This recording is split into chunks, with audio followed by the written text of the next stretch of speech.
I don't know really about the wider unions have maintained their power other than... Let's ignore that. It's one. very hard to drive a train Yeah. because its roots in the UK. Abroad, signals are speed. In the UK, they're not. They're geographic. Well, there we go. So now we've already... So in the UK, you have to know the road. So it's very hard to recruit a driver because it'll take you a year or so to get them up to speed. And hence, lots of the challenges at the moment are because of driver training. Exactly. Well, that's the intro. So Bob Gwynn is here, everyone. Good evening, everyone. It's a Rail Natter. We have this episode is going to be a discussion of kind of some questions based on past historical episodes. And we've done episodes on, like, I think the one that's very popular is the alternative history of what would happen, and we'll get to this, the alternative history of what would happen if APT had succeeded. Imagine that it had succeeded, how would it have maybe changed things? And I painted a picture of it maybe not being quite as like everything wonderful as you might have imagined, because it might have ended up with even less of a local railway than we currently have. Anyway, that's we'll get there. But Bob Gwynn is here. Bob, you are the official title is Associate Curator. Associate Curator at the National Rail Museum. Yeah. And you've just been wandering around doing Curator with the Camera, which is a very popular series on YouTube. Go watch it if you don't. They're brilliant fun. So without further ado, everyone, welcome to tonight's Rail Natter.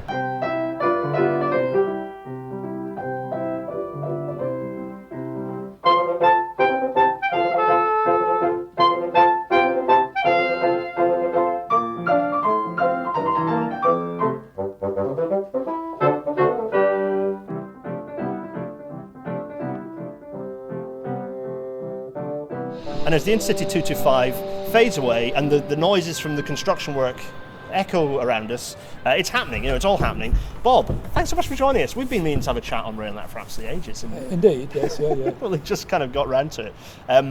We've got other discussions to have about computers and railways and TOPS, which I know is a very requested episode theme, so we'll get there. But the questions, because otherwise we'll end up talking for 2 or 3 hours. Yeah. So we're going to kind of do this in like episode order. The first, like the episode 2 of official Rail Natter was about 158s, because I have a soft spot for them, because everyone has a soft spot for the trains they grew up with when they were a kid, the trains they saw. Mm-hmm. I'm a kid who grew up with 158s in Inverurie. Oh, so I had 158s going back and forth. I think at the time they still had regional railways hybrid livery before ScotRail had kind of done the purple and green situation. But in that episode, there was an obvious gap. So there's a big gap in procurement of diesel units after kind of the sort of first, second gen stuff, and then there's a big gap, and then you got like the 210 trial, which didn't really go anywhere, and then, to be honest, Pacers were next on the agenda, and then the Sprinters arrived. So what was that gap about? Was it just kind of that they renewed lots of stuff, and then like modernisation, post-modernisation, there was a gap? What happened there? No, I think it's just the fact that those things that were built in the modernisation plan were actually quite good at what they did. And the procurement of vehicles was very difficult under Treasury rules for the railways. So what changes? But what changes? So basically, how were they going to upgrade things? It was only at the point where they were absolutely knackered that they started getting funding to upgrade. And even then, of course, the Pacers was a bargain basement attempt to replace this network. And at the time the Pacers came in, and people tend to forget, it was propping up the bus industry, the Pacers. That was the idea. Procurement was hard on new units. So that gap really was because most stuff that needed replacing had been replaced at that point. So by the time you got to the end of the mid 60s, I think was where that gap started. So you'd got, by that point, it's kind of post-modernisation units, but they were like Mark 1 based multi units. And then they didn't need anything else because they'd kind of renewed it all, or it was local haul at that time. Yeah, that's right. And once you got your Mark 2 Ds, the air-conditioned carriages, not the Mark 2Bs, the ones with open and drop yard, then you basically had your intercity, didn't you? And actually, intercity, people tend to forget, you got cascading from the HSTs.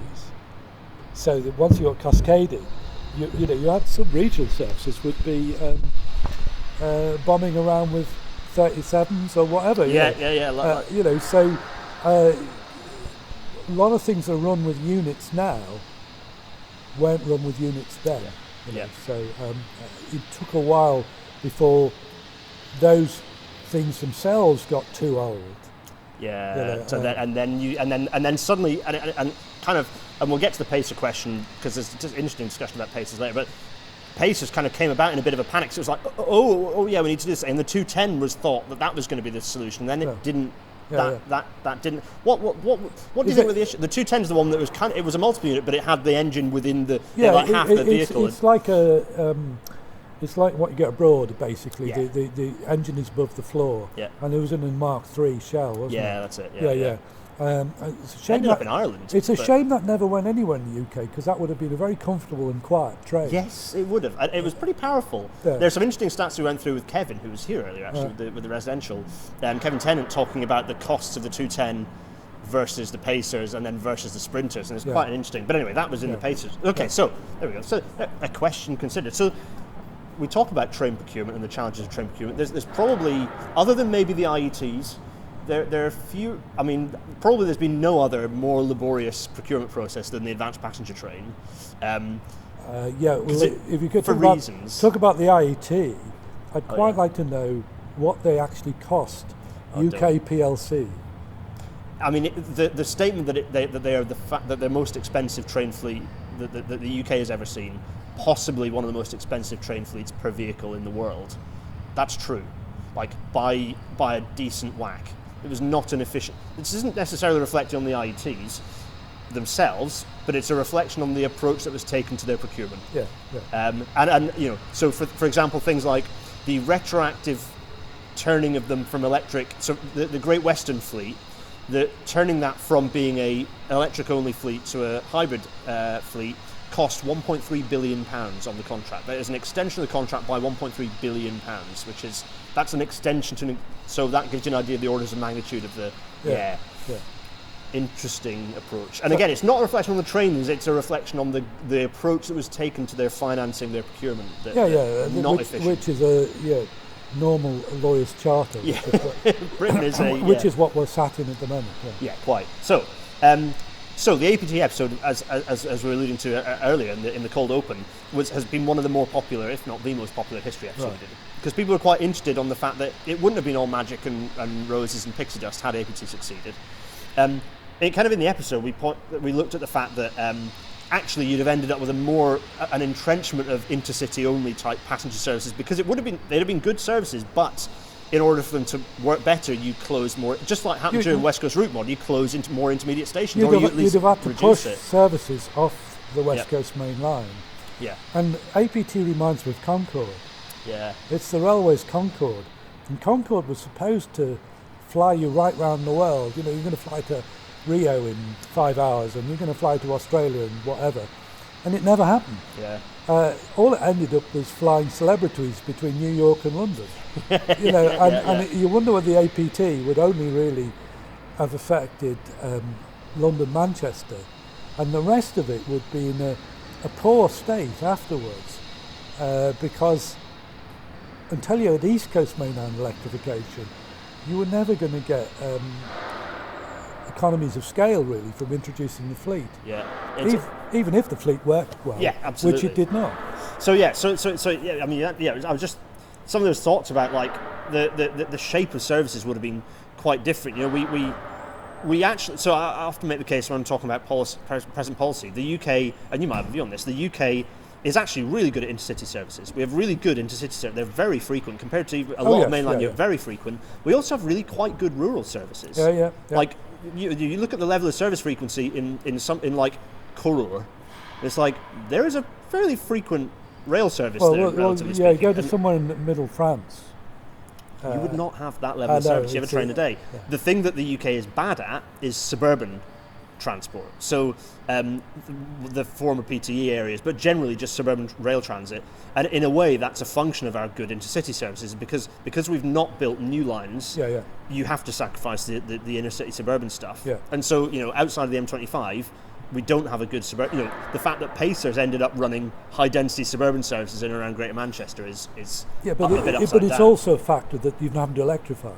Yeah, okay. I mean, it's utterly absurd to come out of York to go round to Harrogate, and first thing you're on totalist block working on a single line beyond Poppleton. Yeah, it's like the ruralist of rural railways immediately. And on a heavy commuting line. On a heavy commuter line, as far as Harrogate, which is a fringe box for the Rock. Yeah, it's ridiculous. Yeah, like anyone who's anyone of like current and indeed retired railway people, like there's a British Rail like pretty much entirely prop Poppleton up because it's just like it's like railway metropolis over there. Lots of retirees live in Poppleton on that line. Yeah. And very popular for commuting into York. Yeah, absolutely. I mean, park and ride, utterly absurd. Which field do you buy to build a park and ride? You buy the one the other side of the road, not the one next to the station. Yeah. And the one next to the station takes you into town, no matter what the traffic is doing, in 5 minutes. Yeah. And that's kind of planning. That kind of typifies the planning across certainly England and reality across the UK. And so if the suburban services have not done well, it's mainly because they haven't been electrified. Yeah. And you can see that on the Wirral where, Chester Hooton was electrified, I can't remember, not really so long ago, and the franchisees at the time were trying to get electrified up to Wrexham, up the Bidston Wrexham line, and they could not agree it because the prices were something like, they were Dutch franchise at the time, and they said, we're not paying, this is like, I forget what it was, 5 times what it would be in the Netherlands. Yeah. And you think, well, hang on a second, you need to get a grip on this, because if you electrify the railway, the trains are more frequent, less likely to break down, and massively more reliable, massively cheaper to maintain. Fuel costs evaporate. They're less hard on the track, so your track maintenance per kilometre goes down. Like, just a win-win. Interesting. They've done work for TfW on Wrexham Bidston. Watch that space. And the fact that it's not electrified is a challenge. And batteries aren't the saviour. There's some opportunities, but they're not the saviour. Anything that's high density, the three F's that I like to say with electrification. If you have fast services, if you have frequent services, or if you have freight services, you need wires. That's the equation is that simple. The Lancashire and Yorkshire thought of this in 1904. O'Brien electrified. Absolutely. Liverpool Southwood, 1904. Why? Because it's shorter headways, rapid acceleration. That's even before Crosby and things were big suburbs. We need to do it at some point. There needs to be an exploration of the way the Midland Railway killed electrification in Britain and slowed electrification down quite dramatically. There's some interesting historical shenanigans there with the sacking of it is O'Brien, not O'Brien. It's O'Brien. The sacking of H. O'Brien and his boss when the LMS formed. Interesting shenanigans there. The book is quite good. I've got it on my shelf behind my normal spot behind me. His biography is behind me. So yes. Jumping from the L back over to the Y and then northwards a bit, we did an episode on Morpeth a while back, and I was talking about just the fact that it's this ridiculous great kink in sort of on the East Coast Main Line. Why is that kink there? Because it's a pretty straight railway. Other than that, it's 125 miles an hour either side, basically. Yeah, but the infrastructure is still whatever it is, 1850 or something. And in those days. When the roads were the speed of a cart, or if you're galloping, maybe you do 12 miles an hour or something, you needed to build your shareholders of the Newcastle and Berwick Railway, so you need to go through all the main centres. And if you look at where the railway goes, it goes to just the other side of the river from the historic core of Morpeth. The fact that it has to do a great bend to get there is neither here nor there. If you've got a locomotive... because trains are at full speed around that curve until... not that long ago. You've got a loco and carriages that's doing sort of 30 mile an hour if you're lucky. That's not a problem. Modern day and age, again, don't make any sense. You could build a bypass easily. Yeah. If that was a road, you'd build a bypass. And we have, exactly. So I'm so glad you say that. We've made such a comfortable habit of, I call them forgotten bits. There are so many little kinks of road left all over the place. You see them all over the place. Like, and it's not just from Thatcher era roads to prosperity or before that. The bypasses of little kinks were being done in the 20s and 30s. Wade era stuff. I mean, the major start of road building is the trunk roads program in the 30s. Yeah. And that bypasses towns, and it builds bridges where there were crossings and so on. Gets rid of all the little kinks and corners. Let's talk W.O. Bentley, graduate of Doncaster Works under the Great Northern. What's he famous for is driving around those blower Bentleys with leather straps over the bonnet. Where's he testing them? On the A1. Yeah. So that it's interesting that we've done that with roads, and yet there's so little consideration of working out funny reverse curves or kinks and or building diversions like going around Morpeth, which in a way would be good because you could turn Morpeth into a bit of a terminal station at the end of a suburban link down into the body of Tyne and Wear. So like Stourbridge Town, Stourbridge Junction, isn't it? It wouldn't be difficult. Yeah. I mean, the only question is why didn't they go into Alnwick? And presumably that's because Lord Percy said, "Stuff you. We don't want you. Don't want you anywhere near Alnwick." Yeah, that's it. Oh my goodness. So throughout the kind of the second half of the 20th century, there weren't lots of nice railway bypasses. Maybe one or two diversions. We'll get there. But what was happening was lots of innovations. Now the railways often get lumbered with, and it irritates the heck out of me. They often say, "Oh, the railways it's not an innovative space. It's not an innovative space for all sorts of reasons." You and I think, share the opinion that is just a historical nonsense. It's just not true. The railway is actually... it's part of the narrative. There's been a narrative in the UK now for many years to talk the railways down. Yeah. If you're interested in railways, you're clearly not serious. Yeah. And the railways, I'm afraid, suffer a little bit from the Thomas the Tank Engine narrative, which basically, any headline, it runs out of steam, hits the buffers, and all those negatives. All this language, But a lot of it's kind of Thomas the Tank Engine. The Fat Controller is dealing with us and he's gone to sleep or whatever. And if it's the narrative of the nursery, why would you take it seriously now? And that really is a break on things which doesn't make any sense, because you can't do without the railways in a developed economy. You just can't. Absolutely fundamental. And we've taken the railways unseriously for a long time. Yeah. One of the things that I think is interesting to look at, and I want to, when I'm back from pat leave and wandering around a bit more, I want to pick up on, sort of spotlight a few of the BR era innovations. We've got the double arrow behind us. Yeah. One of those innovations, which was ahead of its time, and we've used it in a few places, but we didn't really run with it in the way that we could have, is slab track. Oh yeah. PACT, PACT. Was an example of some of one of the BR innovations that was kind of ahead of its time and actually then got picked up and run with by the Austrians and the Germans more than we did in the UK. What do you think about the difference in rates of innovation pre and post Railways Act 93? And if you like, actually before that, because the British Rail Research was privatised before the Railways Act, wasn't it? So do you think there's a difference in the rates of innovation, the ability to infiltrate innovations into a fragmented industry compared to before? It seems to be much harder, because the first of a kind developments, the seed corn funding for those things is not particularly high. Yeah. And it's hard to see where they're actually coming through. Okay, there's some of those are sort of apps and things to do with the passenger interface. Yeah. But the hard-wired engineering side takes a lot of work and a lot of testing and so on. Thankfully, there's a few people investing in testing facilities now.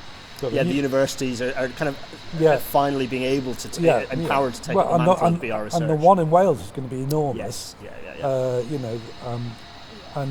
one in Dudley for light rail, and so on. So there's a bit of that going on now.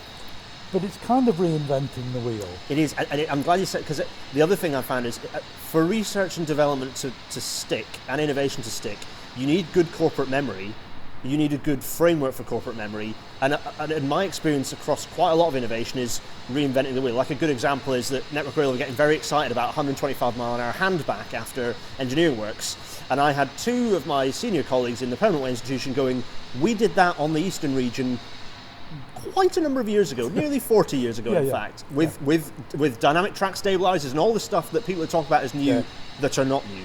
So that corporate memory feels like an important thing. And again, with a fragmented industry, corporate memory is much harder to hold on to and retain. Well, I mean, I've walked around with Network Rail apprentices here in the museum and pointed stuff out to them, which they were really very surprised because, you know, the normal means of travel by most people these days is the car. And most of our railway experience is as commuters. And as I was saying to some people only this morning, I said, if you think about the difference between your railway experience on the ordinary railway, I don't mean heritage railways, but the ordinary railway, generally you're a commuter. Yep. And generally if you're a commuter, you're going to work. And who likes to go to work? Yeah. So that association builds. So it's very hard to get a positive vibe from a commuter service. Yeah. Oh, we're going to talk about standard gauge track. This is a quick one, but why do you think the Roman chariots, which don't really exist, and horses bum myth perpetuates? Why do you think it still continues to be a thing despite being debunked repeatedly? You have me on a very sore point here, because I think classicism, the study of classics, has basically gone on too long for too high a level within British history, and we ignore the history pre-Roman, and we don't really notice it. They've only just listed the Thornborough Henges. The Thornborough Henges are the largest religious site in Britain. Most people have never heard of them. Nope, literally I have not heard of them. And at one stage until recently, the local quarry were going to quarry right up to the edge of them. You've heard of Avebury? This is like 3 Aveburys in a line, in the middle of the plain out by Ripon. And that kind of attitude to the ancient past prevails, whereas had that been a Roman villa, they'd have been all over it. It's because the copy-paste to email repeat thing that does the rounds, you know, that gets debunked constantly, mentions the idea of Roman roads being the first. It's like, what? No, well-paved long-distance roads have existed long before Roman roads. In the UK, you know, there are long-distance paths that well predate the Ridgeway is. You can walk the Ridgeway right now, and it's how is it, 3,000 years, something like that? Yeah, easily. It's very, very old. So that's it. So you think the classicism and that desire to continue harking back to classicism. Yeah. Well, basically, when you get the modern cities developing, what do they stick on the reliefs on the council offices and things?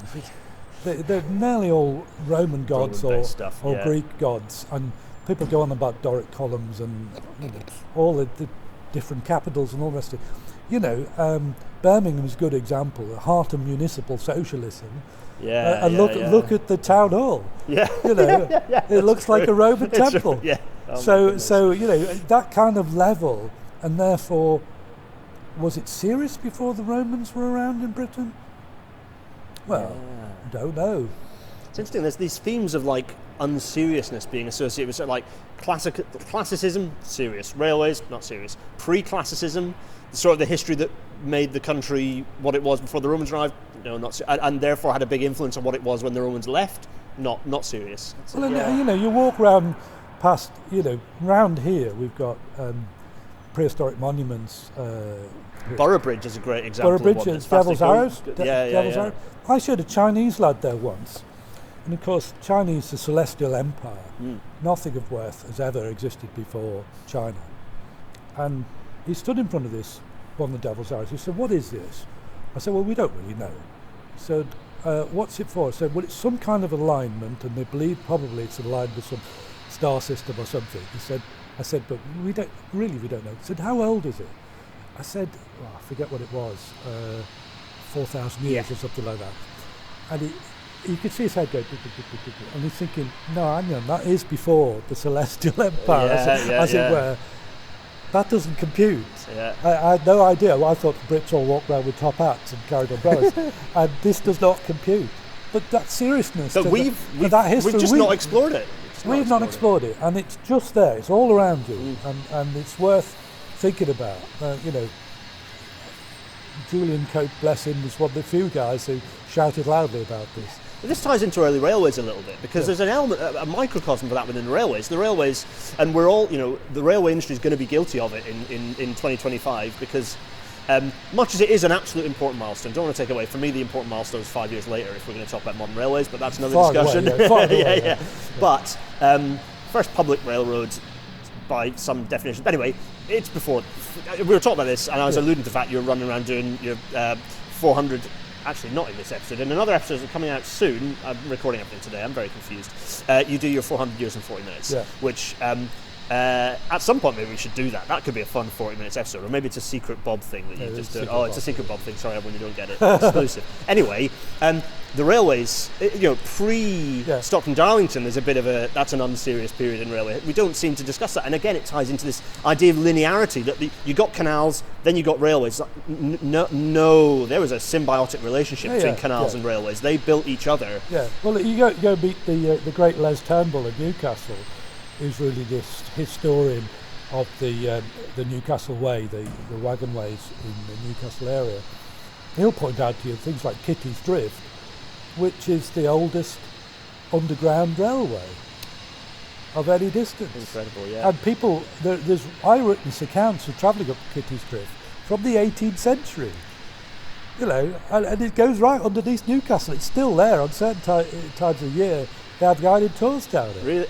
Well, I will be looking up how to get on one of those. The Causey Arch. Yeah. I mean, the Causey Arch, thankfully these days, most of the documentaries start with the Causey Arch. So you do get a bit about the wagon ways, which is helpful. And the Causey Arch, massive structure, even to this day. Yeah. And, approaching it in massive embankments.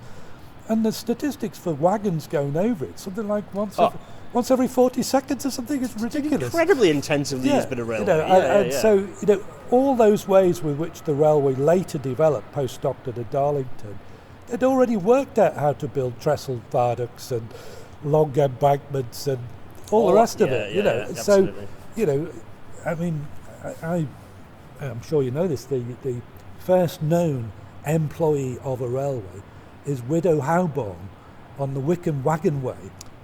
And she's a gatekeeper, right? So the first known employee of a railway is a woman, and she's a gatekeeper. In other words, she's controlling the interface between the wagon way and the road. So effectively, that signalling and control has always been at the heart of the railway. Yeah. This is what this chat was always going to be about, just fascinating little intrigues and explorations. Early railway history is something I desperately want to pick into, and we've talked about it a lot. Well, it's worth going up to Newcastle and get hold of Les, because he's quite forceful in his approach to why it's important. He'll be pushing an open door, absolutely, because it is so critical. And it helps with the context. It also helps with the international element. Much as Britain's development of railways, development of modern railways, absolutely we can be proud that sort of element happened here, but the reality is that happened because of lots of other nations' inputs and other parts of the world's inputs to provide, Germans sent us bits of railway in the late 1500s, all these things. It was an international endeavour, and I think that's important for us not to perhaps overclaim the railways. Well, it never ceased to be an international endeavour. I mean, why does Mallard work so well? Mallard works so well because Gresley was mates with Chapelon. And the streamlining that really counts on Mallard is the internal streamlining of the steam passages, which is something Gresley got from Chapelon. Nice. Yeah, and also I think Andy McLean pointed out that the chimney is a US I might have got that wrong, but there's elements of it that were borrowed then from US locomotive design it's Cal Chap exhaust, so it's part Finnish, part French exhaust. Okay, yeah.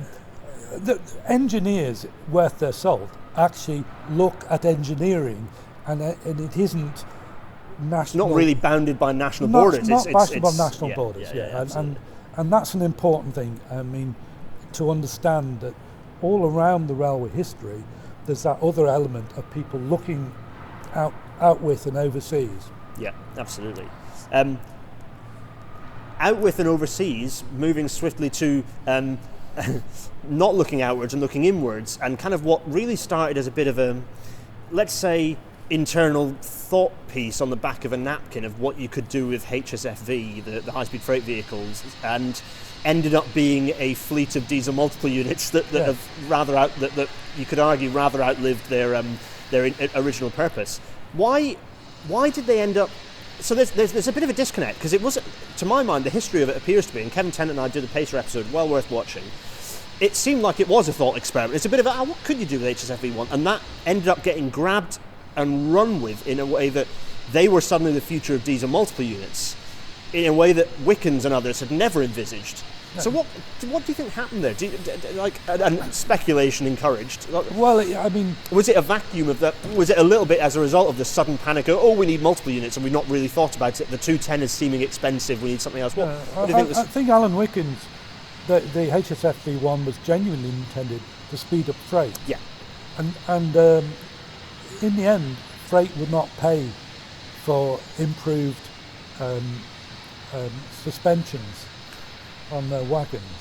So you kind of had this technology that despite feeding into APT, which in turn fed into the design of basically all modern all high-speed rail, all of it. Your damper design is through Wickens, and HSFV1 enabled that. But you did have all these, like the pure like you look at the bottom of a Pacer, it's like, oh, that's HSF, that's high-speed freight. Well, I've been on the Pacer with the guy who designed it.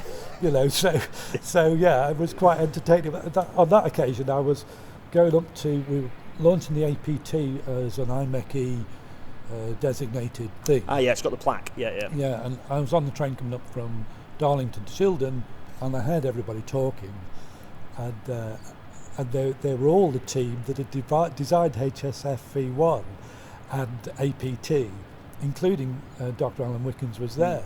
I heard them all talking and thought, hang on a second, Wickens has got to be here. And sure he was, so I introduced myself, and I was very pleased to walk into Shildon with somebody who I reckon changed the world. Yeah, you know? Absolutely. Well, I think you and Ant agree on the fact that if we're talking about engineers who had Trevithick, Stevenson's bracket around the S, and Wickens, right? Those are the three. Those are my three, absolutely. Yeah, on the railway side. So Pacers. So it's strange that they ended up being thought of as this future. But the Pacers, they were trying to prop up British Leyland buses. Of course, that context is key, isn't it? They're trying to prop up British Leyland buses.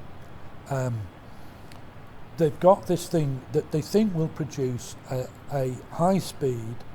Let's face it, the underframe was good for high speed. Yep. The thing will produce a high speed rail vehicle for passenger services.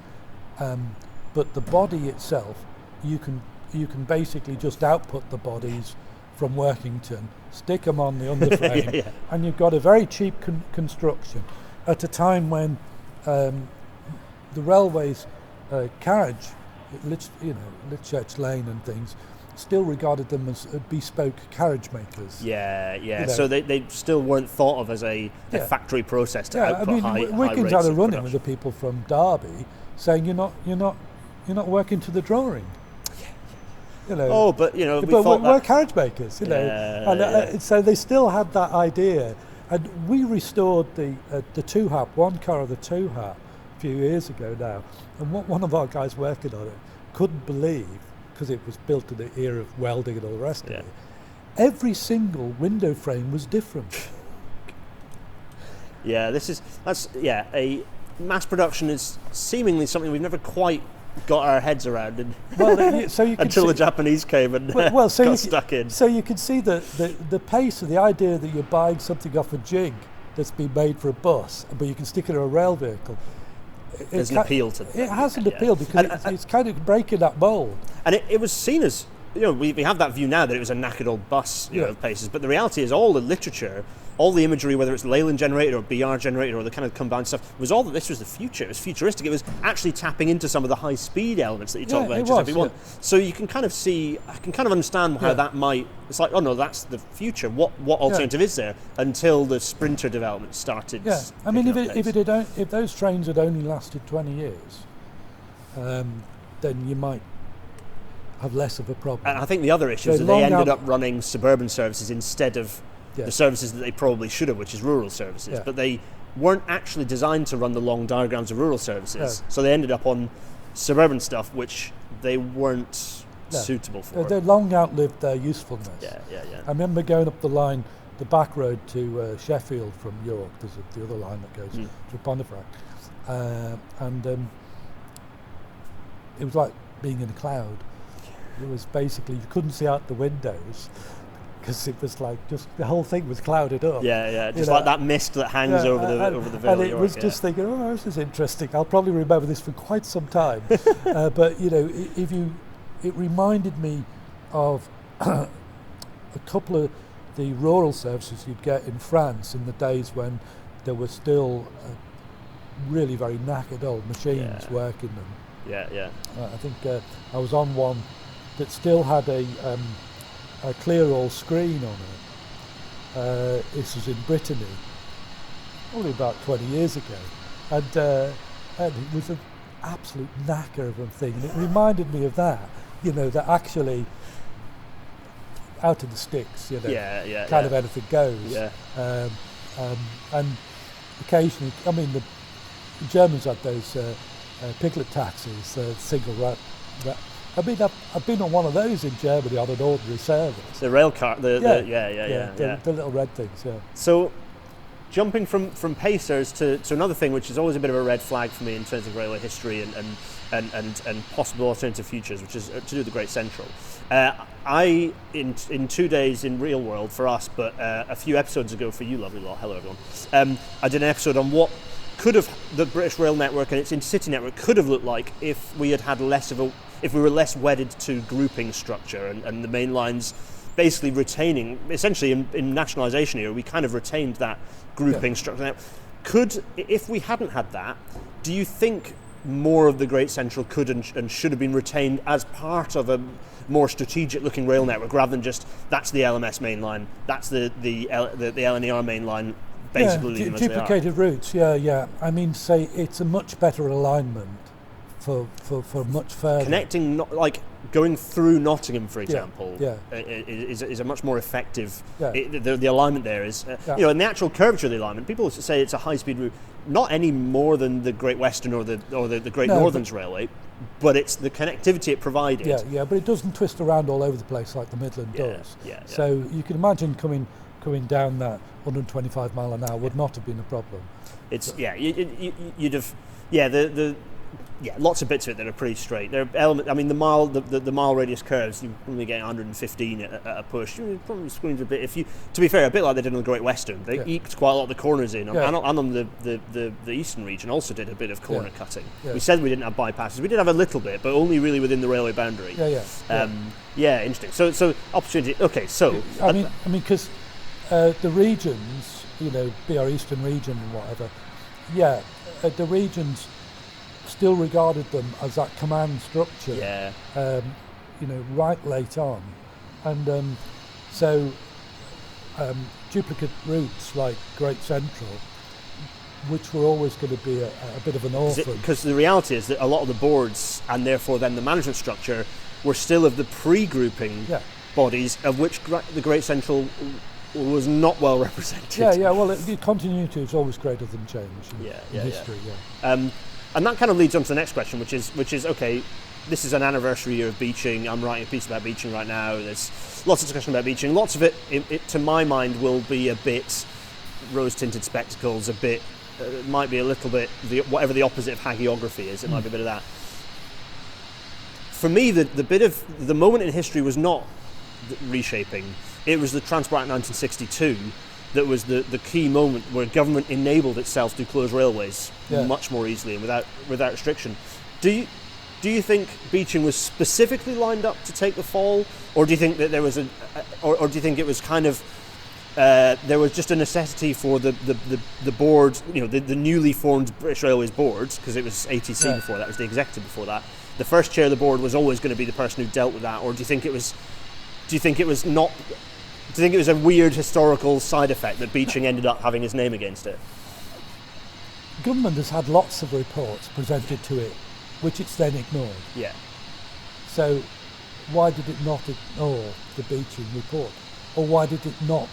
It could have not implemented large parts of it if it wanted to.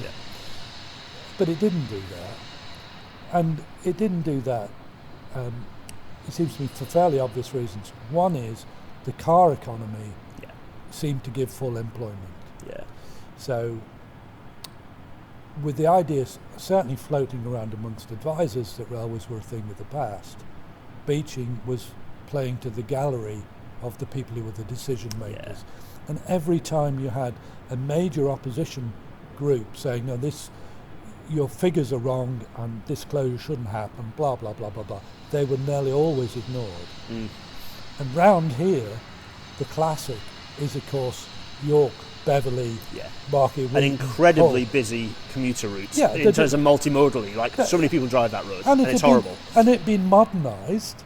There's new signalling still there. You can see one or two little fragments here and there. Most of it got very effectively picked up and reused, I'd imagine. There are a couple of little location cases left over from the re-signalling that happened in like 1962.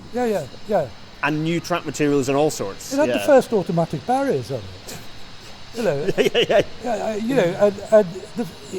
I think its figures were such that the actual line made a profit, but the operation of it made a loss. They probably sent the units to Leeds or somewhere to be fixed.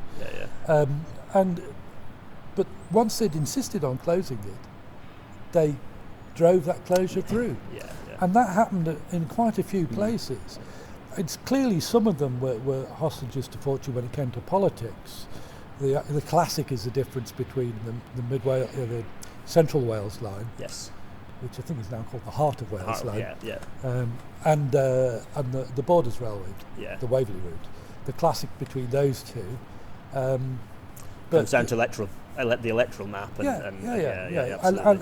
And that's just bonkers, because basically it's not a corporate view of what are your transport needs in your area. Yeah, exactly. And it's one of the things that I'm picking up is that in a way Beeching did attempt to tackle some of those bigger questions of, well, the big question that nobody's tried to really ask since, which is, what are the railways for? That key question that cuts across everything is, what are the railways for? And if you like, even potentially more strategically, how should the railways fit into the broader transport picture? Where do they fit in UK PLC? Exactly. There's not enough people asking that question. Beeching asked that question, and he settled on they fit into UK PLC by rapid intercity routes, by bulk loads, and by containerisation.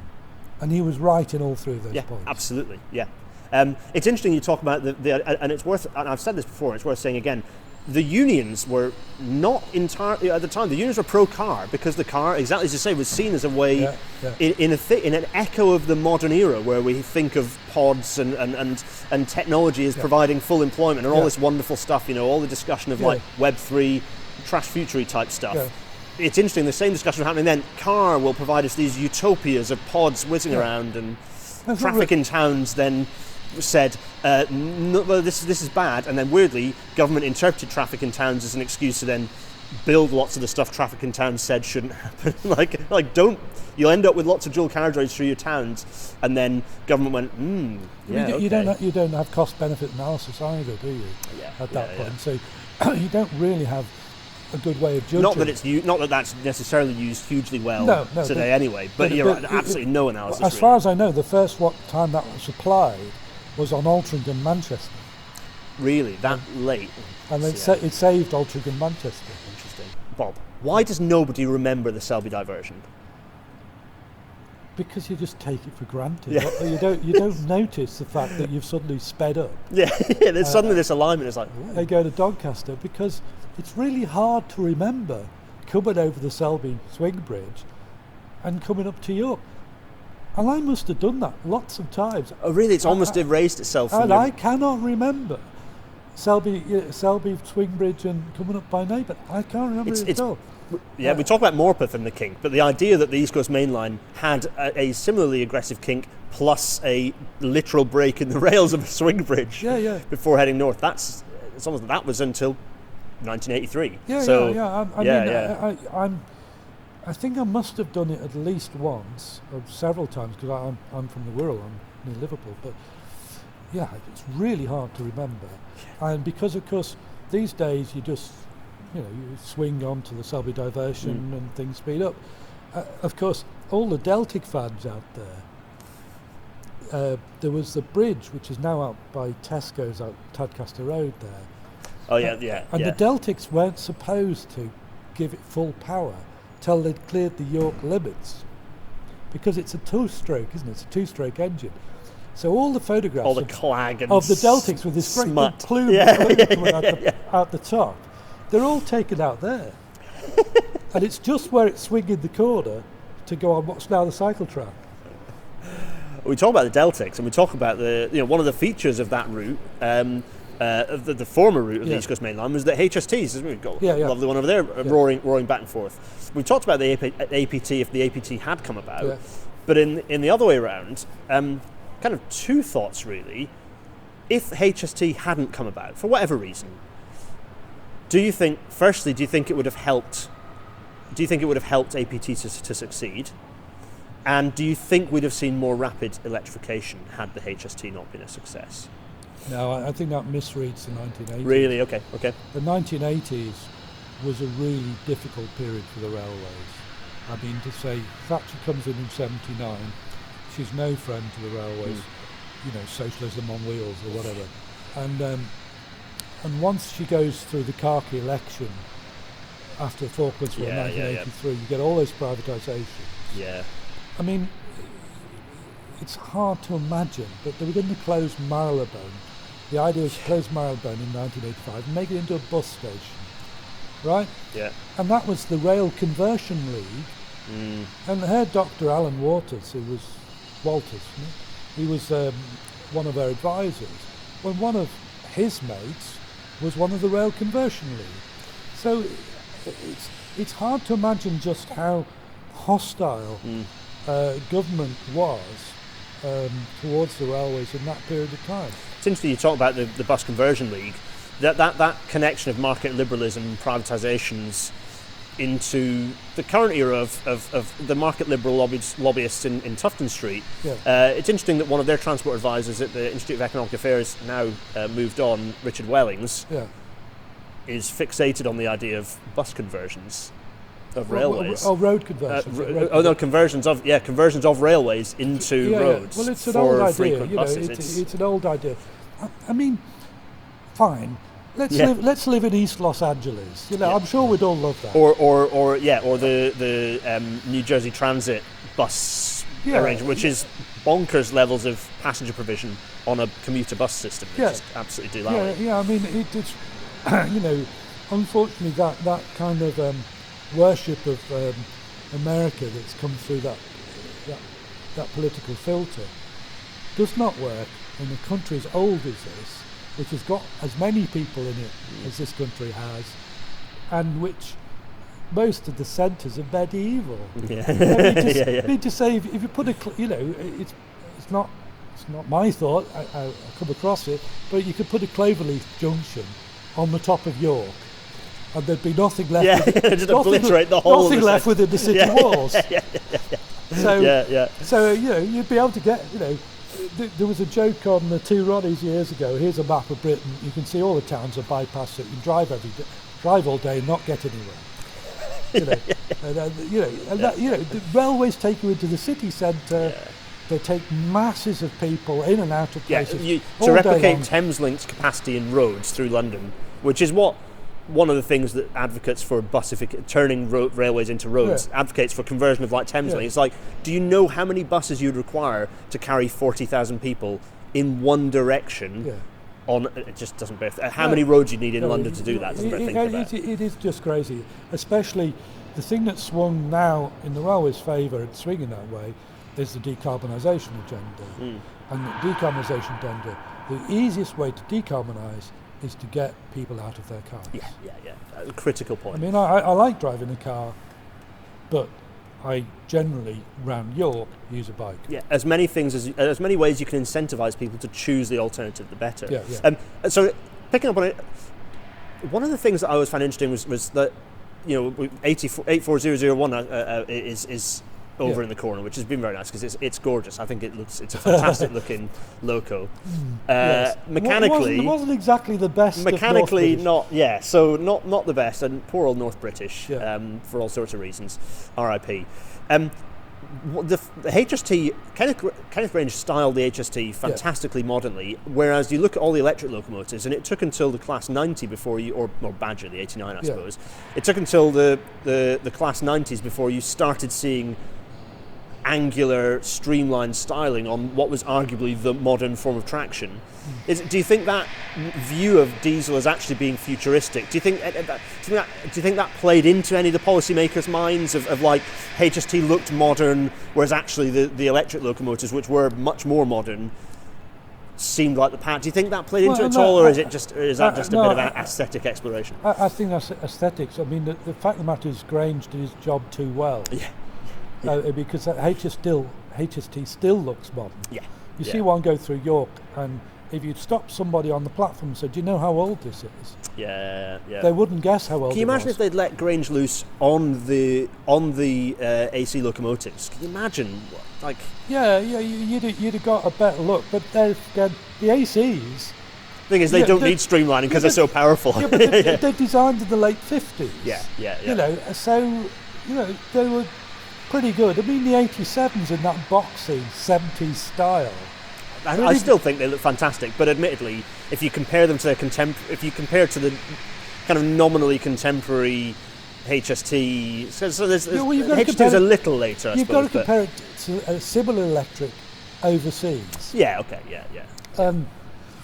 Okay, the French styling on it's quite cool, but is really quite nice. Germany, not so much. Yeah, that's true. They've that big round dome look. And the Italians look like they're War Department electrics from that period. My God, I've got a number. That's right. Bob's a man in demand. Go back to the electric. They had that. That comparison. The Italian look versus the German versus the UK look. Actually, British Rail Designed is a good. I finally got that book, and it's interesting because it talks about the design process that went into designing the cab fronts and the aesthetics of these fantastic locomotives. Wilkes and Ashmore. Yes, exactly. And then the design. Wilkes and Ashmore behind me. Yes. Well, we've got the glorious British Rail Blue and Rail Symbol. Now, probably retrospectively, have to call it Rail Symbol 1 now that Rail Symbol 2 is out in the sphere. They've corrected, like Nick Job, as in Double Arrow on Twitter, was given control of Rail Symbol to create Rail Symbol 2, which is it's the same but just corrected for the modern digital age, slightly different aspect ratio, like fractionally different aspect ratio. I'll send you a link to a blog that goes into details. It's lovingly slightly tweaked to just. Very hard to remake a classic. It is, exactly. A lot of people say that arguably the first one isn't, that you'll never reach the aesthetic sublime of the rail symbol. There's always a perfect rail symbol up there. Anyway, talking of the rail symbol, we're going to talk about its demise, or rather its lack of demise. A lot of people have been talking about the Railways Act 1993 recently, and the question I've kind of got, because there's all sorts of things you can discuss, the thing I find interesting to explore, and we talked a bit about some of that market liberalism, the idea of of as many interfaces as possible is the best way to have a system. Do you think, how likely do you think it is that we could have had a different structure, a structure, say, more like the German structure is now, of kind of, more, of a single type operator with maybe some open access? How close do we get to a different model? UK privatisation. I think Majors wanted to see the sort of big four return. A vertically integrated system, which is what the Japanese have. Yes. And the Japanese, of course, they broke their railways up across the very long archipelago that is Japan. So JR East, JR West, JR Central, and then there's the two other ones. So two of them I think still run by the state. And the three heart ones are private companies, but vertically integrated. Yes. So they've got massive amounts of money to invest, and of course they control the land on which their railway sits. And of course when Railtrack came out, at one stage they were selling themselves as a a land portfolio. Yeah, they're like, oh no, we're a contract management strategy organisation. No, we're a land portfolio holder. Oh, we have anything but an engineering organisation. We have a property portfolio, and basically you thought, hang on, this is just going to be asset stripping of key land banking that runs right through every city you could name in the UK, and it means in the city centres, well, maybe we'll put we don't need Liverpool Street, we'll just put a tower block over it. Oh, somebody's come up with that idea. Yeah, it's still happening. Unfortunately, that mindset still exists. That kind of thing, is off the back of it. And at the same time, because you had this real strange set of contractual arrangements, so to run a train, you needed an agreement with the people that owned the rolling stock, an agreement with the people that owned the track, and you needed a path to run it on, and then you needed the government agreement to have the whole thing tied together. It's just a lawyer's charter, and it just leeches money out of the system, but it also is a brake on innovation. It's very hard to we talked about, that fragmentation. It's very hard to slot an extra train in, even if you can find the rolling stock to do it. And would they have been better vertically integrated? Well, frankly, it'd been better to save the money and not privatise at all. Yeah, because it has not been safe. Because it's cost UK PLC our fortune. It's cost every single taxpayer in the UK our fortune. I've never seen the figure properly analysed, but it's a lot. And at the end of the day, you would end up with a system which, a late BR period, John Prideaux was running Intercity at a profit. Yep. And as I've said, BR was the most, or certainly one of, in fact, Dr. David Turner wrote about this, he was up here earlier, one of the most efficient railways in terms of the ratio of operating subsidy to input in Europe. It's running at 20% subsidy per passenger mile, lower than all of Western Europe. Very impressive. That was thrown away. Yeah. That was thrown away. And instead of which you had this very Byzantine structure, which, bless them, the railway people tried to work. Yeah. Well, ultimately, it's that frontline delivery mindset generally exists in most railway people. Of our aim is to, no matter what we're having thrown at us, we want to get people and things moving. Yeah. Keep the trains running.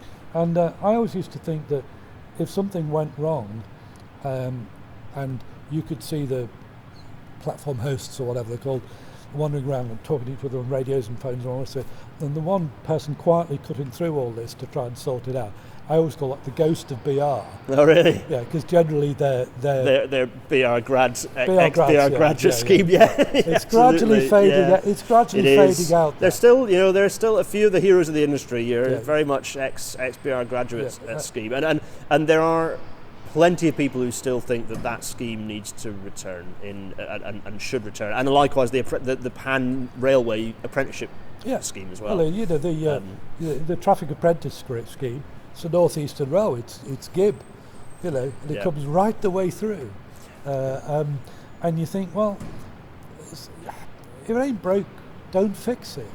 And it wasn't broken. It was it wasn't broken. But the problem was its PR was not conveying that message. That message was not cutting through. That actually, if you drop this, you're not going to get something better. You're going to get something worse. Yeah. And it took things like Hatfield before people woke up to it. Yeah, absolutely. Those kind of four serious, very, there's an interesting bit of, you can look at the safety trajectory did improve post-privatisation. Part of that is because it was improving anyway. Part of it was the general legislative way that Britain functioned, changed the way that risk was managed. But that doesn't change the fact that there were multiple very public, very messy, fatal derailments. Which were, as a result of that, in various different ways, as a result of that change, the fragmented industry. And you're right, and hence Railtrack's demise, hence the change in the interaction between different elements of it. Yeah, absolutely. That feels like okay, a slightly downbeat closing part, but actually it's interesting to explore that, and we're, that discussion is very much an open one at the moment about what there are parts of government going, actually that model was the right one, and yes, okay, maybe you sneak a few more private elements of it, but actually that vertical structure is the right one. Versus the people who are like, no, the reason why privatization didn't work is because we didn't do it pure. It wasn't a pure enough form of market liberalization, and actually, so Treasury are not going to let go of their structure. They, as the authors of the Railways Act 93, they're not going to let go of it without a fight. The Treasury, the inward investment is the Green Book, and the metrics in the Green Book are clearly wrong. Yeah.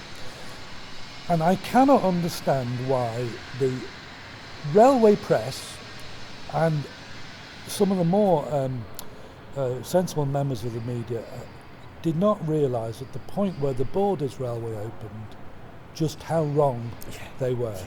The numbers were so far off.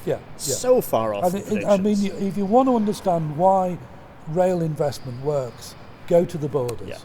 And basically, when you had the economists in Edinburgh University saying this is a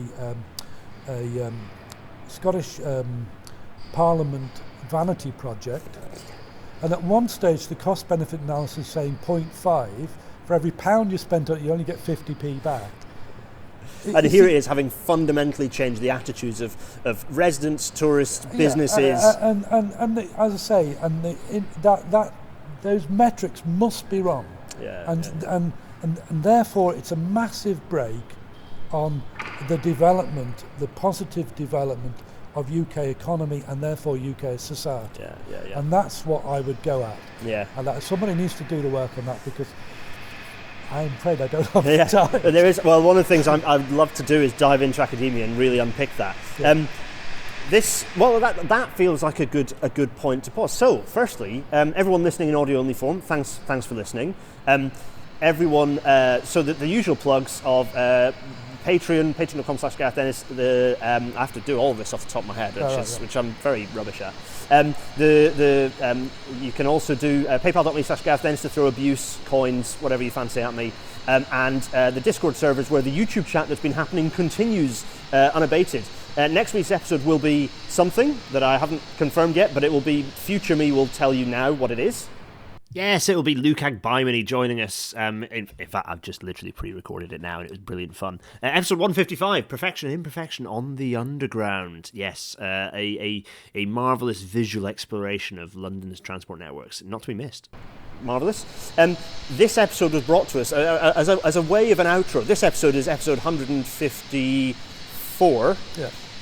There was a class 154. I think possibly the test bed. I think it was maybe a test. I think it was a 150 that they called 154, and it was testing the stuff for the 156. I think that's what the 154 was. I'm now going to correct myself if I'm speaking rubbish, but that's off my brain of what I think the 154 was.